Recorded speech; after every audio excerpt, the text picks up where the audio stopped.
My son bragged I'd get nothing from my ex-wife's $34 million will. He sat there grinning at the reading, but when the lawyer read a sentence, his smile vanished. I watched my son, Dustin, practically preen in that lawyer's office, a smug, satisfied smirk playing on his lips, convinced I'd get absolutely nothing from his mother's staggering $34 million inheritance. Oh, how wrong he was. The moment that lawyer read just one single sentence, Dustin's face went white, then crimson, and he let out a scream that still echoes in my memory. Just a few days before, my life was a symphony of small, irritating inconveniences. The coffee cup slipped from my fingers, shattering against the linoleum floor, just as Mrs. Henderson's voice, sharp enough to cut glass, sliced through the thin apartment wall. "Your damn sprinklers are flooding my petunias again, Jerry." I swear, at 65, I was still cleaning up messes that weren't entirely my fault. My automatic sprinklers had this one loose joint, a rogue stream of water that cascaded over the property line every third day. Explaining repair schedules to Eleanor Henderson? Forget about it. Patience wasn't her strong suit. The phone rang.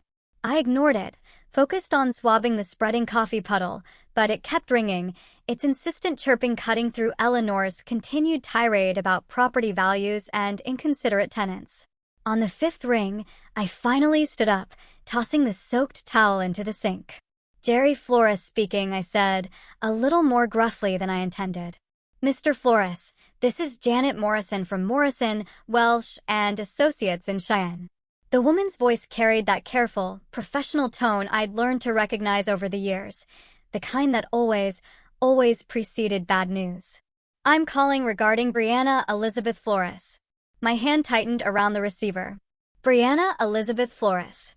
No one had called her by her full name in my presence for 15 years. "What about her?" I choked out. "Sir, I'm very sorry to inform you that Mrs. Flores passed away on Tuesday evening.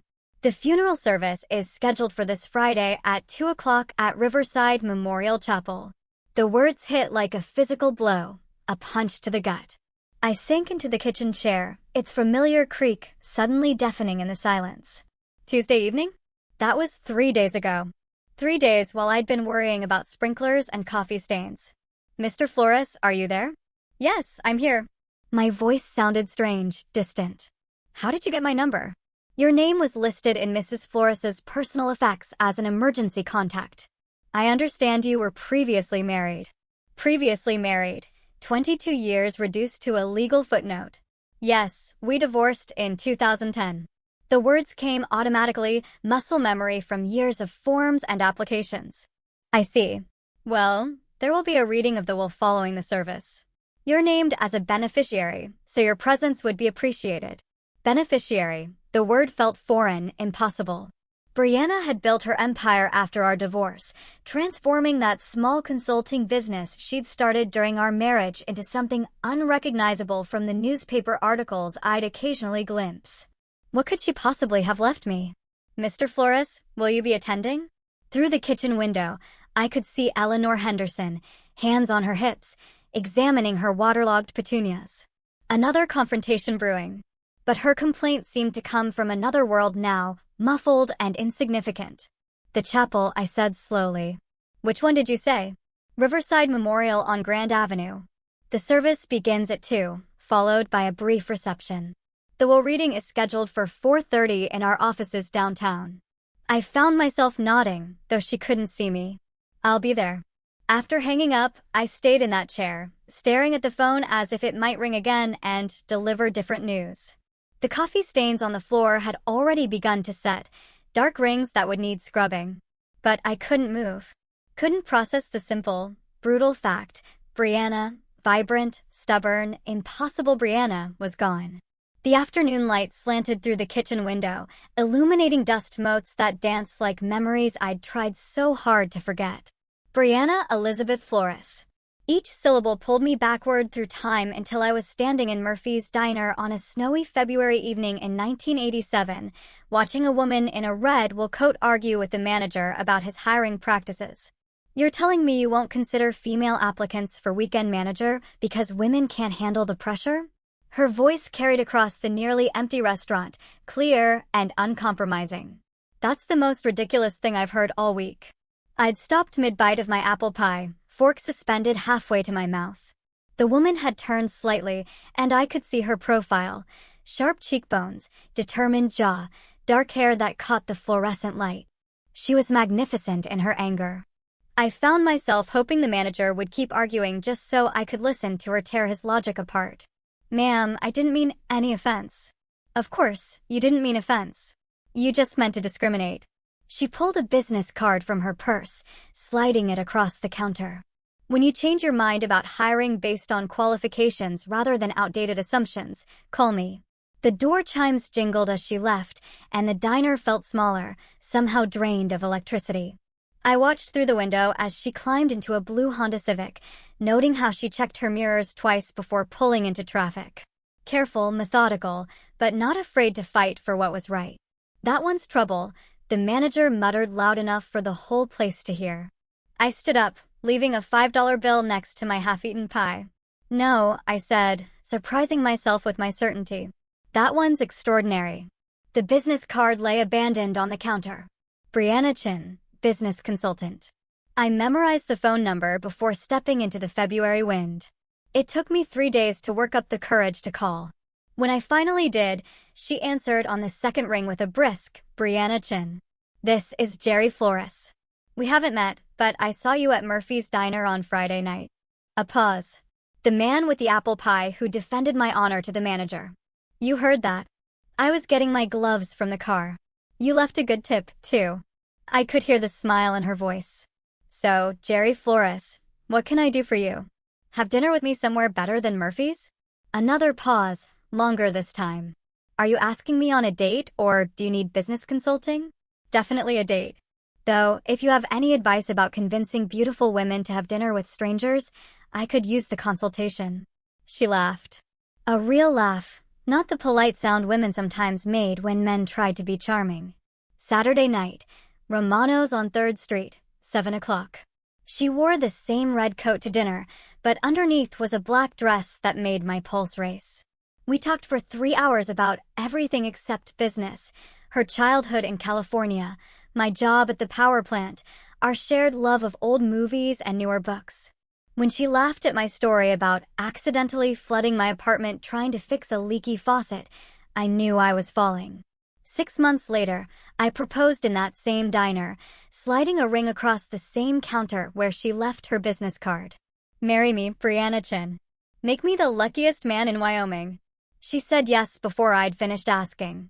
Our wedding day blazed with September sunshine, the kind of perfect weather that makes promises feel possible. Brianna wore her grandmother's dress, altered to fit her smaller frame, and carried wildflowers we'd picked that morning. My hands shook as I slipped the ring onto her finger. Forever, she whispered. And I believed her completely. Dustin arrived 2 years later, a squalling, red-faced miracle who transformed our quiet house into something alive with purpose. I remember standing in the hospital room, watching Brianna cradle our son with the same fierce determination she brought to everything else, thinking that this perfect moment, was all I'd ever need. But even then, holding that perfect baby, I noticed how Brianna's eyes occasionally drifted to the business magazine someone had left on the nightstand. As Dustin grew from toddler to schoolboy, I began to notice things I'd missed in those first blissful years.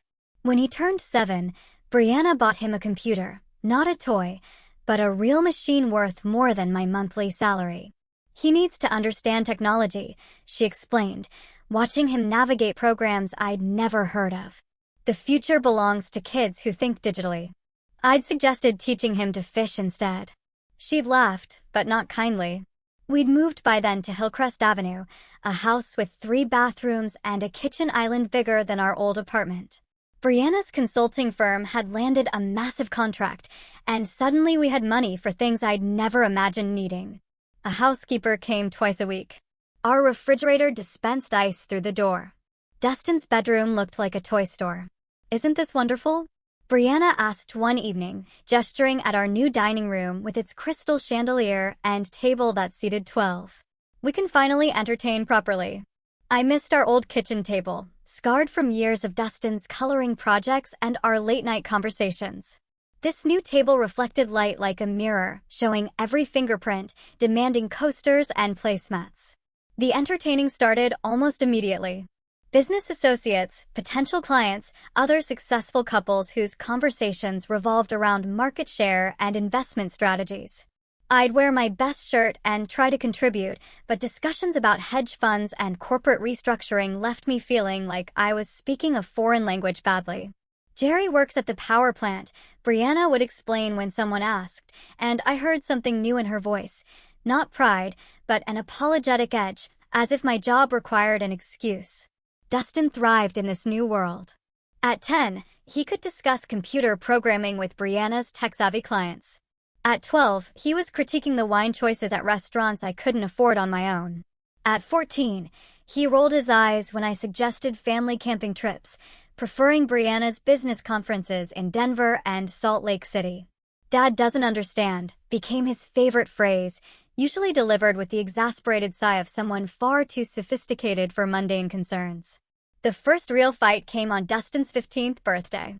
Brianna had planned a party that looked more like a corporate networking event, catered food, hired entertainment, a guest list full of business contacts, and their children. I'd wanted something simpler. Maybe a barbecue in our backyard with his school friends. "This is embarrassing," I told her the night before, watching servers arrange elaborate flower arrangements.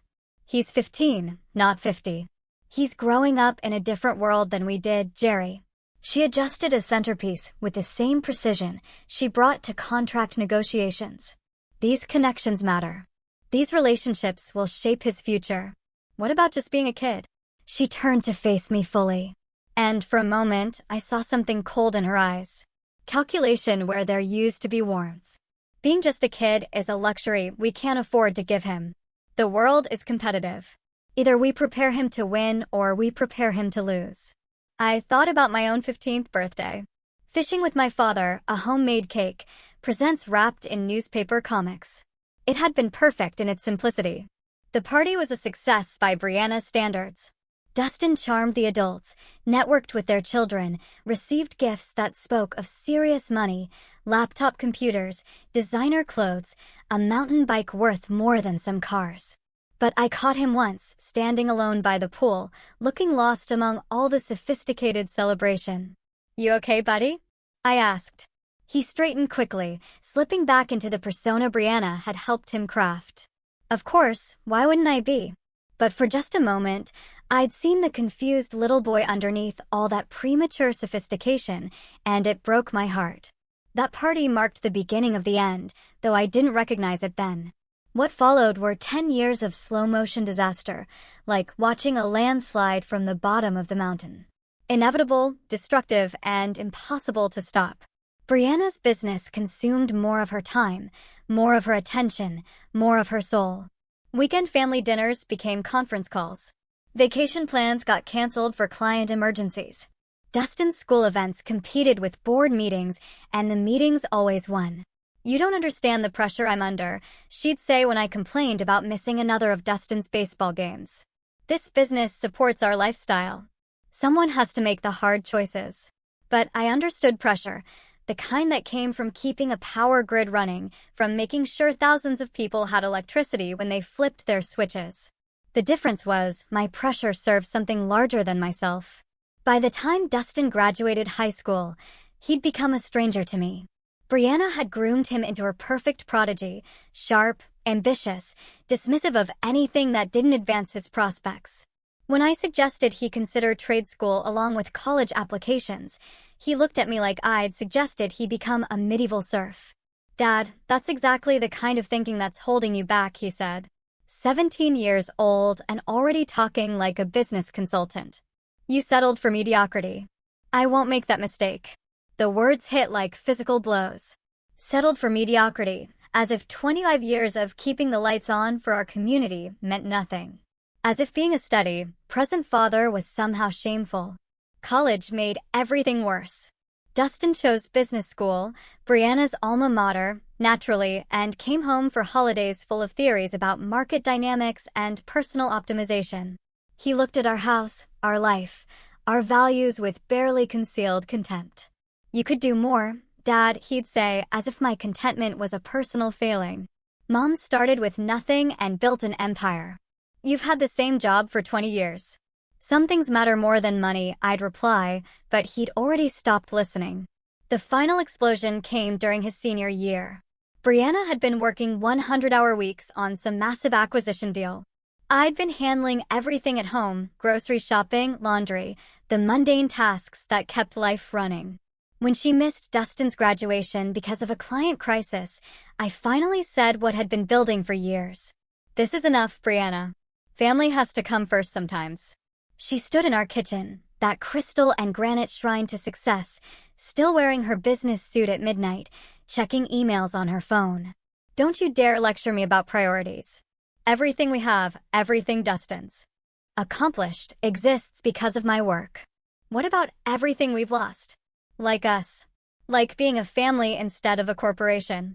She stared at me for a long moment, and I saw my answer in her eyes before she spoke.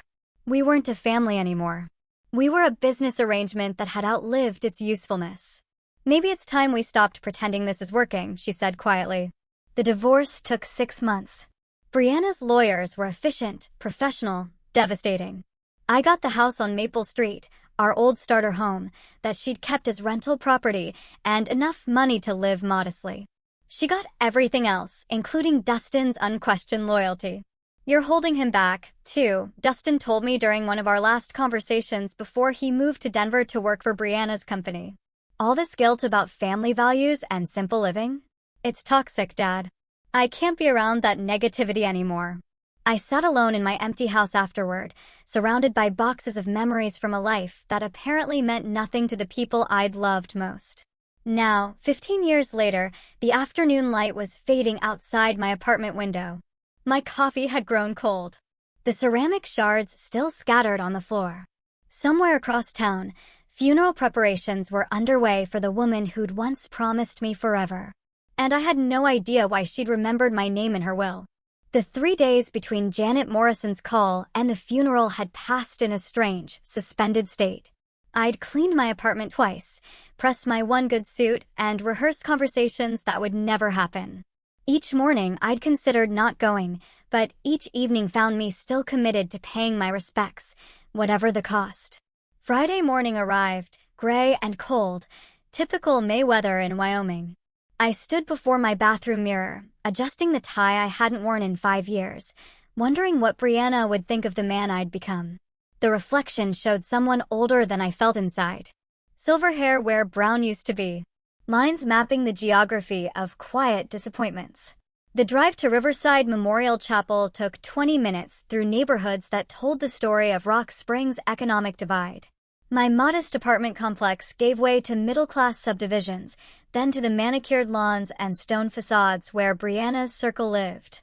The chapel sat on a hill overlooking the town, its Gothic architecture suggesting permanence and prosperity. Cars lined the circular drive, Mercedes sedans, BMW SUVs, a handful of Teslas that probably cost more than I'd made in my best year. I parked my 15-year-old Honda between a Lexus and a Cadillac, feeling like an intruder at someone else's celebration. The chapel's interior whispered money, mahogany pews, stained glass windows, flowers arranged with artistic precision. At least 200 people filled the space, their conversations creating a low hum of respectful mourning mixed with business networking.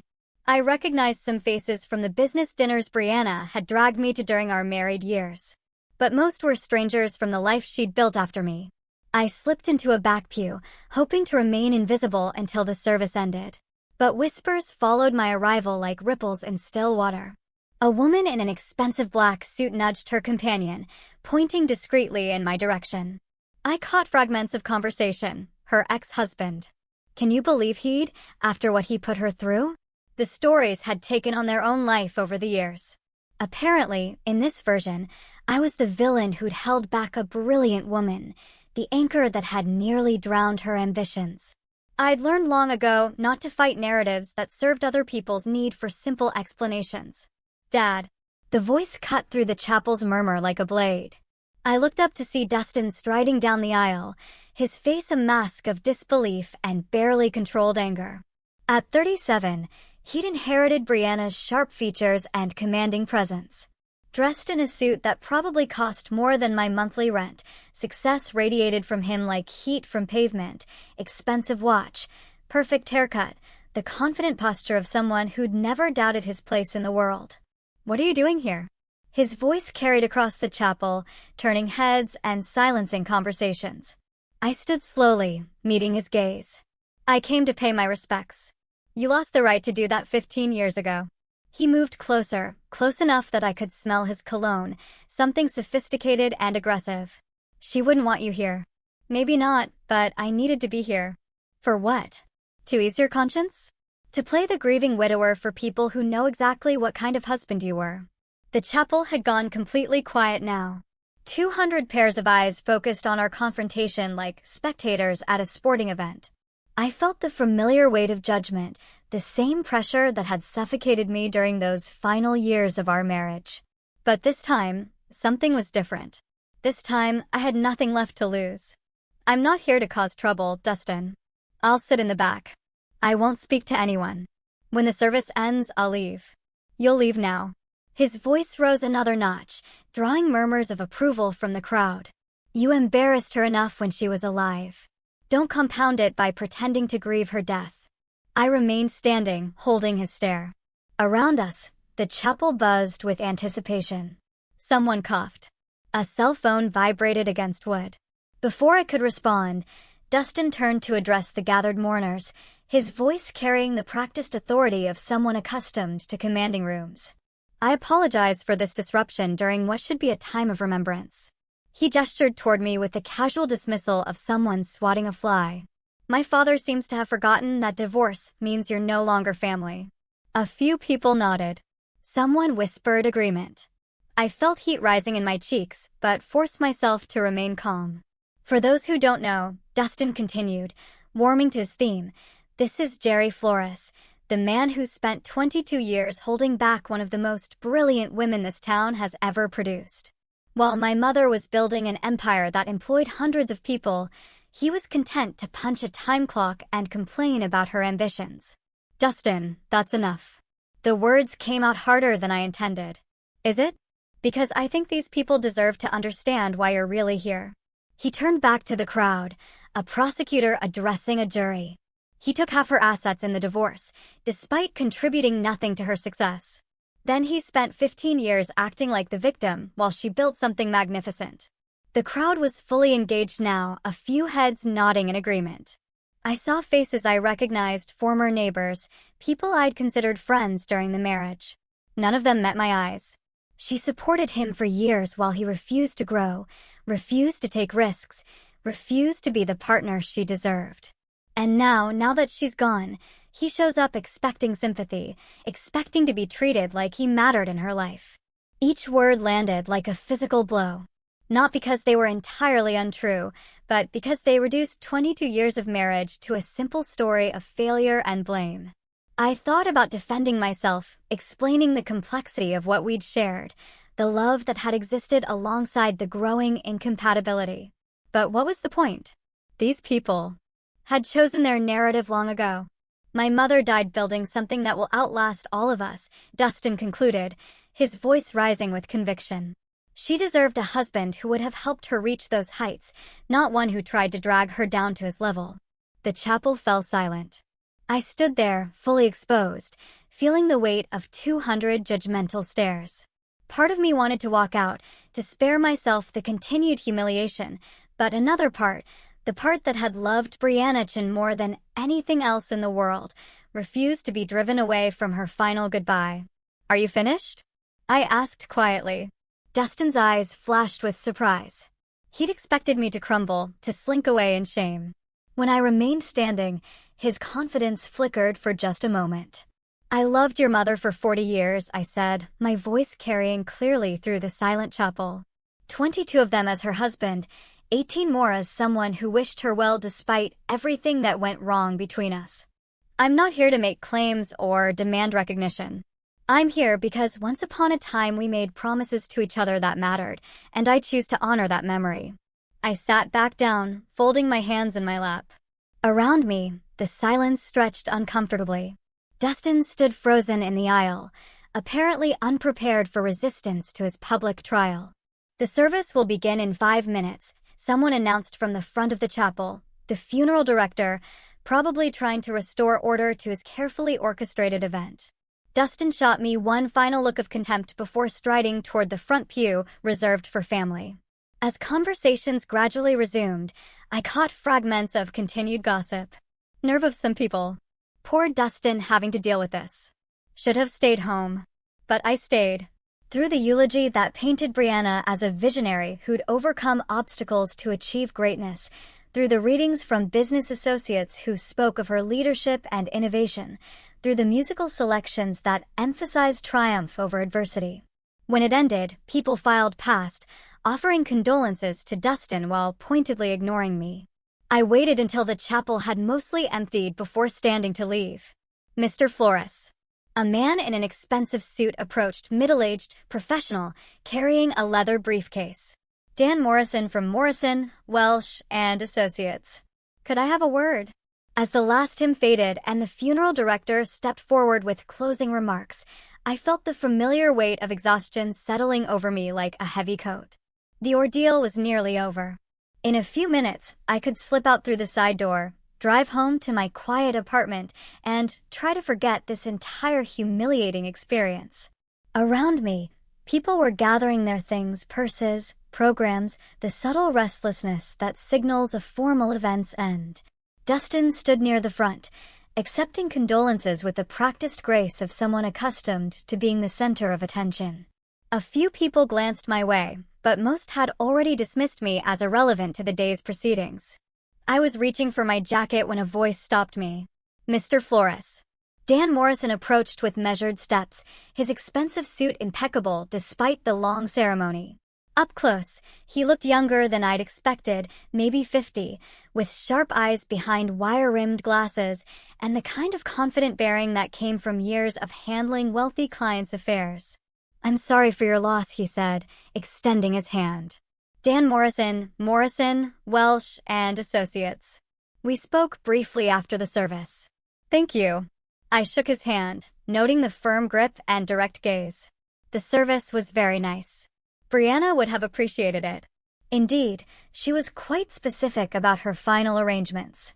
He paused, glancing around the emptying chapel. "I wonder if I might have a word with you and Dustin. There are some matters we need to discuss regarding Mrs. Flores's estate." Before I could respond, Dustin appeared at my shoulder, his expression shifting from practiced grief to alert interest. "Dan, finally. I was wondering when we'd handle the business side of things." "Of course, Dustin. These matters require careful attention." Dan's voice carried the measured tone of someone accustomed to delivering important news. "I'd like both of you to come to my office for the reading of your mother's will." "Both of us?" Dustin's eyebrows rose. "Is that necessary?" "I mean, he's not." He gestured vaguely in my direction.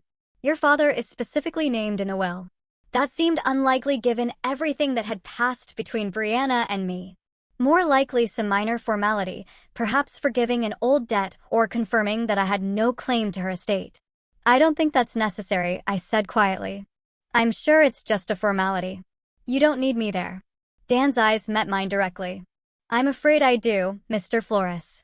Mrs. Flores was very specific about who should be present for the reading. "Both you and Dustin must be there." Something in his tone suggested this wasn't negotiable. Dustin looked annoyed, but shrugged with the casual confidence of someone who knew he had nothing to worry about. "Fine, let's get this over with." He turned to me with barely concealed impatience. "Try not to make this more difficult than it needs to be." The walk to Dan's office took us 3 blocks through downtown Rock Springs, past buildings that had watched the town's fortunes rise and fall with the energy industry. Dan maintained professional small talk, comments about the weather, the turnout at the service, carefully neutral observations that revealed nothing about what awaited us. His office occupied the top floor of a restored Victorian house, all dark wood and leather-bound books that spoke of established success. Certificates and diplomas lined the walls, interrupted by photographs of Dan with various local dignitaries and business leaders. It was exactly the kind of place Brianna would have chosen, prestigious but not ostentatious, successful but respectful of tradition. Please have a seat. Dan gestured toward two leather chairs positioned in front of his mahogany desk. Dustin claimed the chair closest to Dan, leaving me the one slightly to the side, which felt appropriate given my peripheral status in these proceedings. Dan settled behind his desk and opened a thick file folder, extracting several legal documents with the careful precision of someone who'd performed this ritual countless times. The afternoon light slanted through tall windows, illuminating dust motes that danced like tiny spirits in the suddenly quiet room. "Before we begin," Dan said, adjusting his glasses, "I want to express my condolences again.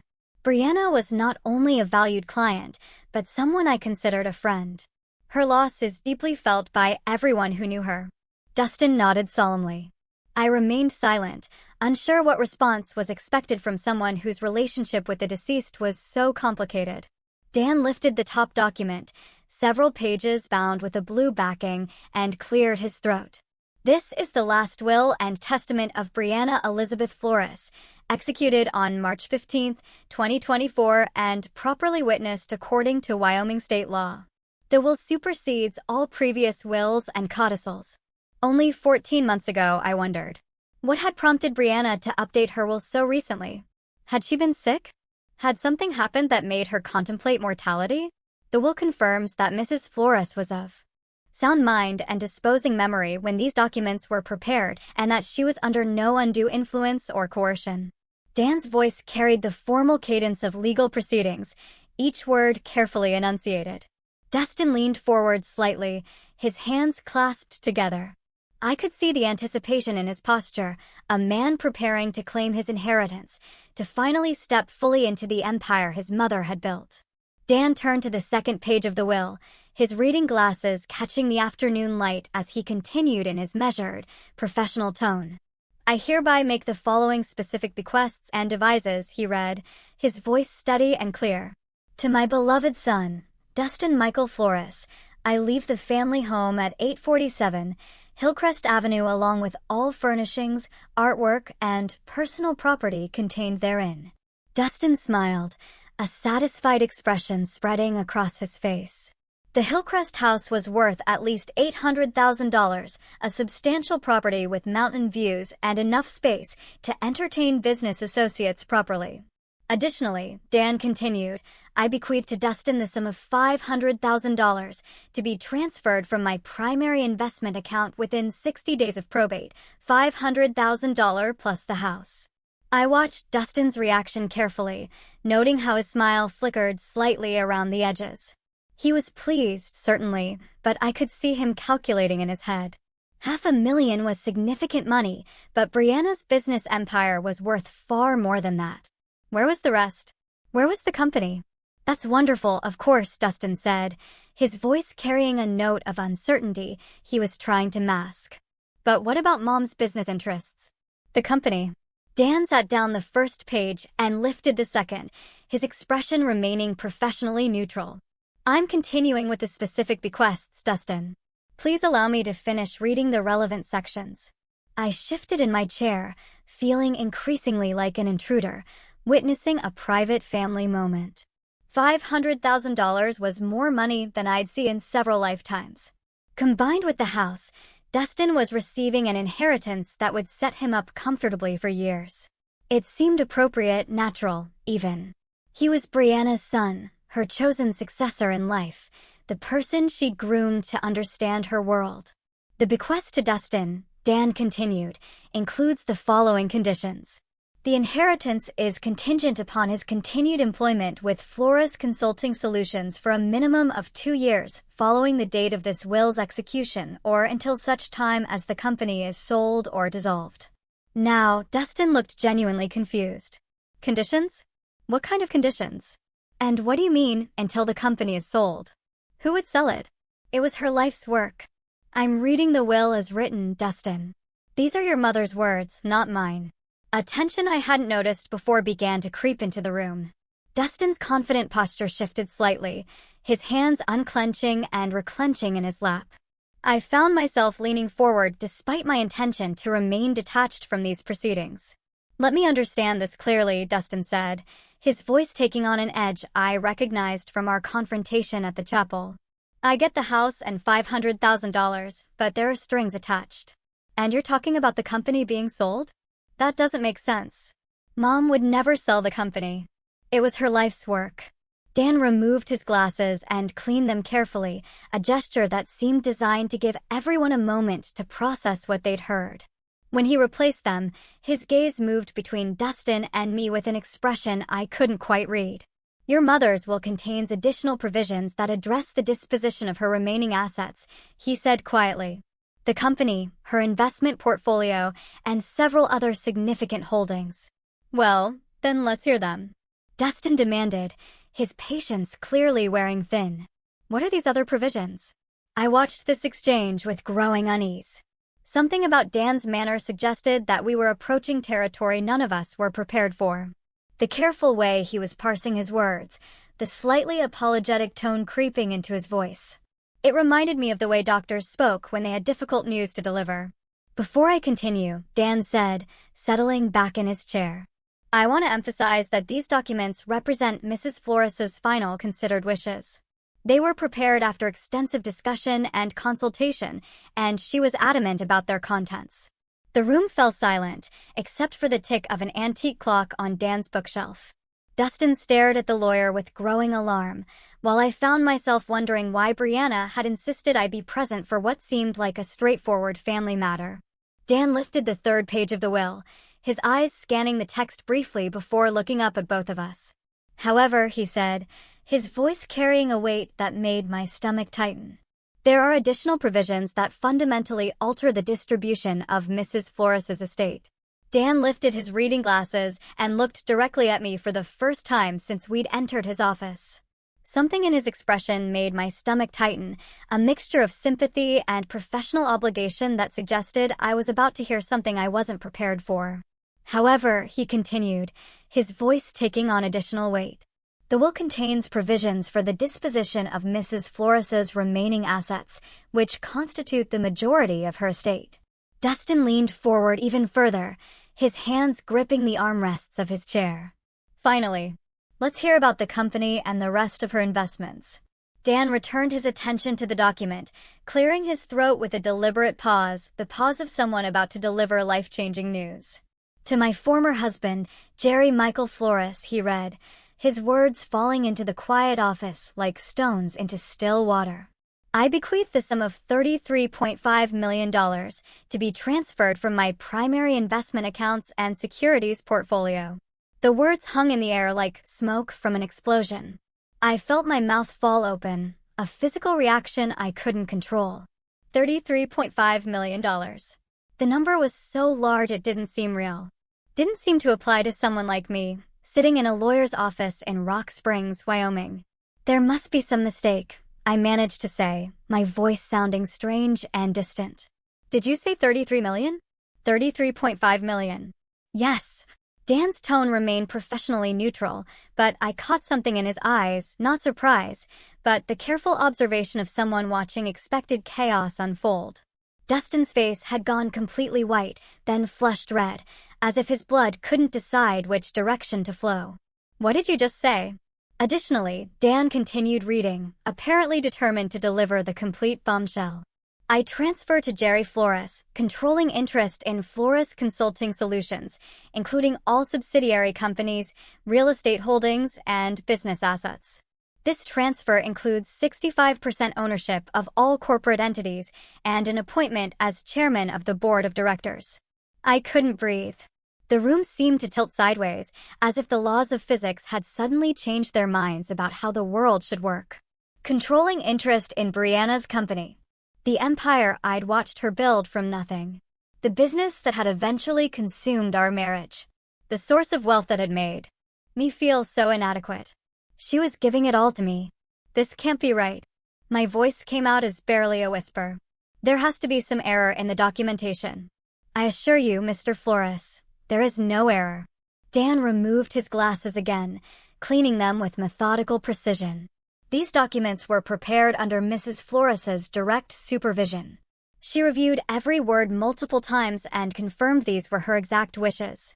Dustin shot to his feet so abruptly his chair rolled backward and struck the wall. This is impossible. She couldn't. He turned to stare at me with an expression of pure disbelief mixed with something darker. What did you do? How did you manipulate her? I didn't do anything, I said weakly, still trying to process the impossibility of what I'd just heard. I haven't spoken to your mother in 15 years. Bullshit. The word exploded from Dustin like a gunshot. People don't just give away $33 million to their ex-husbands for no reason. You must have gotten to her somehow. Convinced her when she was sick, when she wasn't thinking clearly. Dan's voice cut through Dustin's rising hysteria with professional authority. I can assure you that Mrs. Flores was of completely sound mind when she executed these documents. She underwent a thorough mental competency evaluation, specifically to prevent any future challenges to the will's validity. I sat frozen in my chair, watching this scene unfold as if it were happening to someone else. The numbers Dan had read, $33.5 million, controlling interest in a multi-million-dollar company, belonged in a different universe than the one where I worried about grocery bills and car repairs. But why? I asked, the question emerging from some deep place of confusion and disbelief. Why would she do this? Dan gathered the will documents into a neat stack, his movements careful and deliberate. Mrs. Flores left specific instructions regarding that question, Mr. Flores. She asked me to share a personal message with you after reading these provisions. Dustin's face contorted with rage and betrayal. A personal message? She left him a personal message but cut me out of everything that mattered. You received a substantial inheritance, Dustin, Dan replied calmly. $500,000 and a valuable property represent more wealth than most people see in their lifetimes. Compared to what he's getting? Dustin pointed at me with a shaking finger. You're talking about hundreds of millions in total assets. The company alone is worth more than everything else combined. The room pulsed with tension so thick I could taste it. Somewhere in the back of my mind, I realized that my entire life had just changed in ways I couldn't begin to comprehend.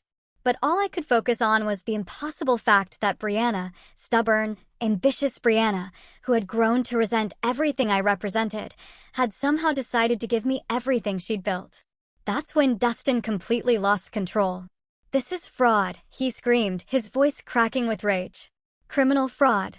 She was manipulated, coerced, mentally compromised. He whirled toward me, his face twisted with fury and disbelief. You did something to her. There's no other explanation. I shrank back in my chair, overwhelmed by the violence of his reaction. Dustin, I swear to you, I had no contact with your mother. I didn't even know she was sick. Liar. He slammed his palm against Dan's desk, sending papers scattering. Nobody gives away everything they've built to someone who abandoned their family. Someone who couldn't even be bothered to call when she was dying. She didn't abandon anyone, I said quietly, finding some small reserve of strength. Our marriage ended, but that doesn't mean it. It means exactly that. Dustin's voice rose to a near shriek. You walked away from us. You took your pathetic settlement and disappeared into your pathetic little life while she built an empire. And now you want me to believe she just decided to hand it all over to you. Dan's voice cut through the chaos with professional authority. Mr. Flores, Dustin, I understand this is difficult news, but I must insist you control yourself.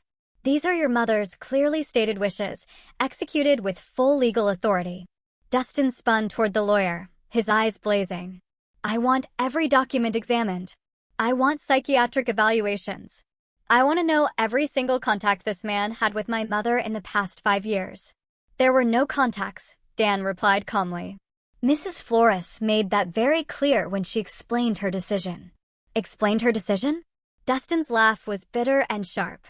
So, she did explain why she decided to betray her only son and give everything to the man who ruined her first marriage? She left a personal message for your father, yes. The word father seemed to hit Dustin like a physical blow. For just a moment, his rage flickered and something else showed through, a pain so deep it made my chest ache. Then the fury returned, doubled in intensity. He's not my father. Dustin snarled. My father would have been there when she needed him. My father would have supported her dreams instead of trying to drag her down. He turned back to me, his face contorted with years of accumulated resentment. You're nothing but a failed man who couldn't handle being married to someone better than you. Each word landed like a knife thrust. Not because they were entirely false, but because they contained enough truth to draw blood. I had felt inadequate during those final years. I had struggled with Brianna's success. I had been the one who couldn't adapt to the world she was creating. Maybe you're right, I said quietly. Maybe I wasn't the husband she deserved. But I never asked for this. I never expected this. Expected? Dustin's voice climbed another octave. You orchestrated this. Somehow, some way, you got to her when she was vulnerable, when she was sick or scared or, that's enough, Dan interrupted, his professional patience finally showing strain. Mrs. Flores was neither sick nor vulnerable when she made these decisions. She was, in fact, more determined and clear-minded than I'd ever seen her. Then why? Dustin demanded, his voice breaking slightly. Why would she do this to me? I was everything she wanted me to be. I worked for her company. I lived the life she planned for me. I became the son she could be proud of. The pain in his voice cut through my own shock. Despite everything, the years of hostility, the public humiliation, the bitter accusations, I saw him clearly for a moment. A man who had spent his entire adult life trying to earn his mother's approval, only to discover she'd given her ultimate validation to someone else. She left a message explaining her reasoning, Dan said gently. Would you like me to read it? Dustin's hands were shaking now, his whole body vibrating with suppressed rage and grief. A message? She couldn't explain it to my face, but she left a message for him. The message addresses both of you, actually. It was meant to be shared after the whole reading. I found my voice, though it came out hoarse and uncertain. Maybe we should hear what she had to say. Dustin's eyes locked on mine with pure hatred. You have no right to make decisions here. You have no right to any of this. But even as he spoke, I could see the desperate need in his expression, the need to understand why his mother had chosen to shatter everything he'd believed about his place in her world. Dan was already reaching for another envelope, one with personal message written across it in Brianna's familiar handwriting. Dan raised his hand, commanding silence with the authority of someone accustomed to controlling emotional courtrooms. Enough, both of you. His voice cut through the tension like a blade. Before this goes any further, I have something that will explain everything. He opened the manila envelope with Brianna's distinctive handwriting across the front, extracting several pages of cream-colored stationery. Brianna knew this moment would be difficult. She asked me to read this personal message after the will was announced. Dustin slumped back into his chair, his rage momentarily displaced by desperate curiosity. I remained frozen, afraid to hope for understanding, but desperate for any explanation that might make sense of this impossible situation. Dan cleared his throat and began reading in Brianna's own words. My dearest Jerry, if you're hearing this, it means I'm gone, and you're probably sitting in Dan's office wondering if the entire world has lost its mind. I can picture your face. That expression you used to get when I'd rearrange the living room furniture without warning, confused, but trying to be polite about it. Despite everything, I felt my lips curve into the ghost of a smile. She'd captured that expression perfectly, and somehow hearing her voice through Dan's reading made her feel present in the room. I know this inheritance comes as a shock. I know you're probably thinking there's been some terrible mistake, that you don't deserve this money or this responsibility. But Jerry, you're wrong. You deserve every penny, and I'm going to tell you why. Dan paused, glancing up at both of us before continuing. I never stopped loving you. Not during our worst fights. Not during the divorce proceedings. Not during these 15 years of stubborn silence. I was angry with you for not understanding my ambitions, but I was angrier with myself for choosing those ambitions over our marriage. You tried to save us, Jerry. You begged me to find balance, to remember what mattered. I was too proud and too afraid to listen. The words hit me like physical blows. I felt tears starting, hot and unexpected, as decades of guilt and regret crystallized into this moment of impossible absolution. Dustin, the message continued, and I saw my son's head snap up at hearing his name. My beautiful, brilliant boy, I know you're furious right now. Probably convinced your father somehow manipulated me. But sweetheart, you're not ready for this inheritance. Not yet. Dustin's face went white, then red, cycling through emotions too quickly to track. You've lived your entire adult life in the shadow of my success, accepting the benefits without understanding the responsibility. You've never had to build something from nothing. Never had to make the hard choices that wealth requires. More importantly, you've spent 15 years hating a good man for crimes he never committed. That's not true, Dustin whispered, but his voice lacked conviction.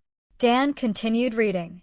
Jerry taught me about character, about integrity, about the kind of strength that doesn't need to prove itself through cruelty or judgment.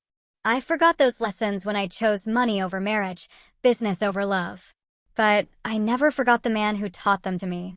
I was crying openly now, not caring how it looked. Brianna's words were rebuilding something inside me that I thought was permanently broken. The sense that I had value, that my quiet life of dignity and service meant something. Dustin, you have received enough to live comfortably and explore who you might become without the weight of unlimited wealth. Learn to build something yourself. Learn to value people over profit. Learn to forgive your father for the crime of being human and imperfect. Dustin made it sound like a wounded animal, but whether from rage or pain, I couldn't tell. Jerry, you're inheriting more than money. You're inheriting the chance to do what I should have done, to use wealth as a tool for good rather than a weapon for proving superiority. I trust you because you never wanted this. Because you'll never use it to hurt people the way I sometimes did. The message continued for several more paragraphs, outlining practical arrangements and expressing hopes for both our futures. But the core message was clear. Brianna had chosen love over entitlement, character over expectation, wisdom over wealth. When Dan finished reading, the office fell into a profound silence. I sat with tears on my cheeks, overwhelmed by the gift of knowing that Brianna had loved me until the end. Dustin stared at the floor, his entire worldview crumbling around him. Finally, Dan folded the letter carefully and placed it back in its envelope. She asked me to give this to you, Jerry. The original is yours to keep. I reached for the letter with trembling hands, holding the last conversation I would ever have with the woman who had shaped my life in ways both beautiful and painful. The weight of Brianna's words settled over the office like dust after an explosion. For several minutes, none of us spoke. I held her letter against my chest, feeling the physical reality of her final gift. Not just the money, but the restoration of my worth in her eyes, and more importantly, in my own. Dustin was the first to break the silence. This isn't over, he said quietly. But the fire had gone out of his voice. I can contest this. Mental incapacity, undue influence, fraud. There are ways to challenge a will. I looked at him. Really looked at him for the first time since we'd entered Dan's office. I saw a man who had spent his entire life expecting the world to bend his wishes, who had never learned that love couldn't be inherited or demanded, only earned. You could try, I said gently. But your mother was right, Dustin. You're not ready for this responsibility. And you are. His laugh was bitter, hollow. You're a nobody, Dad. A retired power plant worker with no business experience, no connections, no understanding of what it takes to run a company worth hundreds of millions. For a moment, the old Jerry, the one who had felt inadequate for 22 years, wanted to agree with him. But Brianna's words echoed in my mind. You deserve every penny. Maybe you're right, I said, standing up slowly. Maybe I don't know anything about running a business empire. But I know something your mother valued more than business expertise. What's that? I know the difference between serving others and serving myself. Dustin's face twisted with a final flash of rage. This is insane. She was sick. She was old. She wasn't thinking clearly. Dan's voice cut through the outburst with professional finality. Your mother was 62 years old and in perfect mental health when she executed these documents. She underwent extensive psychological evaluations, specifically to prevent the kind of challenges you're threatening. Then why? Dustin's voice cracked like a teenager's. Why would she do this to me? I was everything she wanted me to be. I worked for her company. I lived the life she planned for me. I became the son she could be proud of. I felt a surge of unexpected compassion for this angry man who was, despite everything, still my son. She didn't do it to you, Dustin, I said. She did it for you. She gave you a chance to discover who you are when you're not living in the shadow of unlimited wealth. I don't want that chance. The words exploded from him with the force of 15 years of entitlement and expectation. I want what's rightfully mine. What's rightfully yours, I said quietly, is $500,000 and a house worth nearly $1 million. That's more than most people see in a lifetime. What you think you deserved was never really yours to begin with. Dustin stared at me for a long moment, and I saw him realize that something fundamental had changed.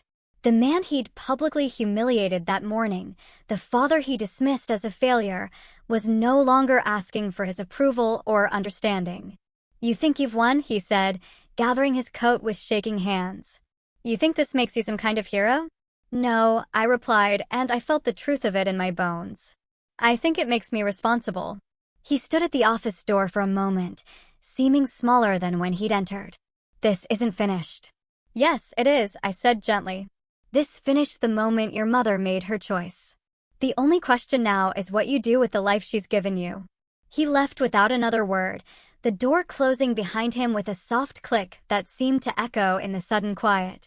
Dan began organizing papers on his desk, the rustle of documents returning us to practical reality. There will be paperwork to complete, accounts to transfer, board meetings to schedule. The company's current management team is excellent. They can help you transition into your new role. I nodded, still processing the magnitude of what had happened. "Dan, can I ask you something?" "Of course." "Did she really love me? Even after everything that went wrong between us?" He smiled, the first genuine smile I'd seen from him all day. "Jerry, she talked about you every time we met. Not about the divorce, not about the problems, about the man who taught her that success without character is just expensive failure." I walked out of that office a different man than the one who had entered. The afternoon sun felt warmer, the air cleaner. I had work to do, responsibilities to embrace, a company to learn about and improve. But for the first time in 15 years, I felt worthy of the challenge. Justice, I realized, wasn't about revenge or vindication. It was about recognition. The recognition that character matters more than credentials, that patience outlasts entitlement, and that love, real love, never truly dies. Brianna had seen all of that, and in her final act, she had given me the chance to prove her right.